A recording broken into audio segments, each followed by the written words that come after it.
Here in Louisiana, we lose a football field's worth of land every 100 minutes due to coastal erosion. And so protecting and restoring our coast has literally never been more crucial and more important to protect those inland from storms and hurricanes and rising sea levels.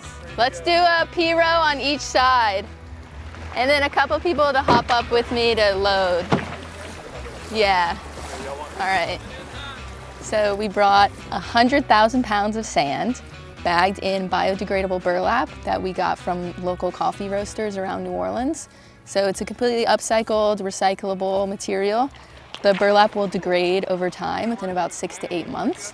But within that time, we'll be blocking the wave action from the lake so that the plants that we're planting behind us have a greater chance of survival and the ability to thrive and restore this marsh behind me. When you recycle with glass half full, you're not only supporting local glass recycling and green jobs, but you're supporting coastal restoration for Louisiana. So you're not just recycling, you're also helping to protect and restore our coast and ultimately keeping you safer.